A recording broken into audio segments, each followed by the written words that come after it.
જીવનધારા વૃદ્ધાશ્રમ તારીખ 10/1/2026 રોજ એડમિશન માટે આવેલ સરોજબેન ચંદ્રકાંતભાઈ તુરખિયા, ઉંમર વર્ષ 75 છે. તેઓ ચૂડાના વતની છે. ચૂડા એટલે સુરેન્દ્રનગરની બાજુમાં આવેલ છે અને તેમના દીકરા છે ભાવિનભાઈ ચંદ્રકાંતભાઈ તુરખિયા, જેમની ઉંમર 45 વર્ષ છે. અને ભાવિનભાઈ છે તેઓ પોતે BA વિથ ઇંગ્લિશનો અભ્યાસ કરેલો છે, MR તરીકે પણ જોબ કરી છે અને બીજી સારી જગ્યાએ તેઓએ જોબ કરેલી છે. જે કે કોઈના પ્રત્યેનો ખૂબ જ વધારે લગાવ અને પ્રેમ અને ખૂબ જ લાગણી હોય અને તે વ્યક્તિ આંખોની સામે એકાએક વાતો કરતા કરતા એકદમ જ એ વ્યક્તિ દુનિયામાંથી વિદાય લઈ લે તો ખૂબ જ ઊંડો આઘાત લાગતો હોય છે. આ જ રીતે મીન્સ કે એ જ રીતે અમારા જે ભાવિનભાઈ છે તો સરોજબેન ભાવિનભાઈ અને તેમના પપ્પા એટલે કે ભાવિનભાઈના પપ્પા ચંદ્રકાંતભાઈ આ ત્રણેય વાતો કરતા હતા અને વાતો કરતા કરતા એકદમ જ તેમના પપ્પા એકદમ ઢળી પડ્યા અને ઢળી પડી જવાથી તેઓનું તાત્કાલિક હાર્ટ એટેકથી મૃત્યુ થઈ ગયું. અને આ જે આઘાત ભાવિનભાઈને લાગી ગયો કે એ આઘાતના હિસાબે અત્યારે તેઓ થોડી માનસિક તણાવમાં આવી ગયા છે. ખૂબ જ અત્યારે તેઓને બહારની દુનિયા ખૂબ જ યોગ્ય લાગતી નથી અને અત્યારે તેમને સતત ભય સતાયા કરે છે કે હવે અમારું શું થશે. તો અમારા સરોજબેન છે, સરોજબેન તમે શું કહો છો કે તમારું એક હર્યું ઘર, પ્રેમાળ ઘર અને એકદમ આ આઘાતમાં કેવું ગરકાવ થઈ ગયું ને તમને એટલે અહીંયા એડમિશન લેવાનું મુખ્ય કારણ શું? તમને એવી કોઈ ચિંતા સતાવે છે કે મારા ગયા પછી ભાવિનભાઈનું શું થશે? હા, બસ ચિંતા મોટી એ જ હતી કે અમે બંને એકલા છીએ.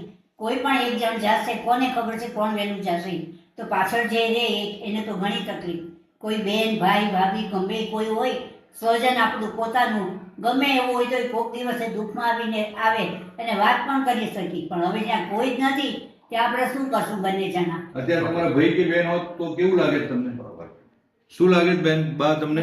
ચોક્કસ સારું લાગે. ભાઈ કે બેન હોત તો બહુ સારું લાગે. સારું રહે જ ને? હા, ભાવિનભાઈ તમે શું કહો છો? તમે અહીંયા રહેવા કેમ આવ્યા છો? એક તો મારા મગન તો તમે જે વાત સાંભળી બરોબર, એમને વાલનો પ્રોબ્લેમ છે બરોબર છે અને 20-25% અત્યારે એમનું હૃદય કામ કરે છે, ડોક્ટર કહે છે. અને પ્લસ મને મારા ફાધરનું જે બન્યું છે એ પછીથી મને સતત વિચારો આવ્યા કરે બરોબર છે કે હવે કેવી રીતે વર્ક કરું, શું કરું. એ આ દ્રશ્ય ઘણીવાર મારી સામે આવ્યા કરે, જૂની વાતો યાદ આવ્યા કરે. પછી એને કારણે છે હું કામ કરતો કામ એકાગ્રતા ન અને બીજી માનસિક વિચાર અને ડિપ્રેશન ને બધા એકાગ્રતા આયોજન બધા કામ ન થાય, ભૂલી જવાય, એ બધા પ્રશ્નો ઉભા થાય એટલે વર્કિંગની અંદર પ્રોબ્લેમ થાય. પછી આપણે ધ્યાન ન આપીશ એટલે હવે એમ થાય કે ભાઈ હું એકલો હું શું કરીએ કે આ પ્રોબ્લેમ વધશે તો શું, મધર છે ત્યાં સુધી વાંધો નહીં, ન હોય તો શું પછી. એટલે આ બધા ઘણી પ્રકારના નેગેટિવિટીના પ્રોબ્લેમ વિચારો આવ્યા કરે. પછી એમ થાય આ પ્રશ્નો થાય એમાં થાય કે જો કોઈ સંસ્થામાંથી આપણને એવી રીતે વર્ક નહોતું તો મમ્મીને સચવાઈ ગયો બરોબર, એ બીમાર વધારે પડે ને ઓન બેડ આવી ગયો તો હું તો એ રીતે જેન્ટ્સ તરીકે હું તો કરી ન શકતો બરોબર. તો સરોજબેન અને ભાવિનભાઈ કે જીવનધારામાં ઘણા એડમિશન એવા છે કે તેમના માતા પિતા કે કોઈ છોકરો કે દીકરો કે દીકરી ડિપ્રેશનમાં જતા રહ્યા છે અથવા તો તેઓ એબનોર્મલ છે, સ્પેશિયલ ચાઇલ્ડ છે. તો તેઓ પતિ પત્ની માંથી કોઈ એક જણ ઓછું થઈ જાય ત્યારે એવી ચિંતા સતાવતી હોય કે મારો દીકરો કે દીકરી કોની જોડે રહેશે અમારા ગયા પછી, કે જો મધર હોય અને જોડે એબનોર્મલ દીકરો છે તો એમને એવી ચિંતા સતાવતી હોય તો આવા જીવનધારામાં 49 એડમિશનો અમે અહીં આપ્યા છે. અમારા ભાવિનભાઈ આજે અહીં આવે છે. ભાવિનભાઈ તો એ સ્ટેજ ઉપર નથી, થોડુંક એમને માનસિક તકલીફ થઈ છે પણ એ લેવલ આવી જશે. ભાવિનભાઈને જીવનધારામાં અહીંયા વર્ક મળશે, સરસ અમે એમને કામ આપીશું, તેમને અહીંયા સેલરી બી અમે ચાલુ કરીશું અને ટૂંક સમયમાં જ ભાવિનભાઈ પણ નોર્મલ થઈ જશે તેવી અમને આશા છે. ભાવિનભાઈ બરાબર તમે વર્ક કરશો ને? અને આપણે સરસ રીતે અહીંયા પરિવારમાં હળી ભળી જજો બરાબર.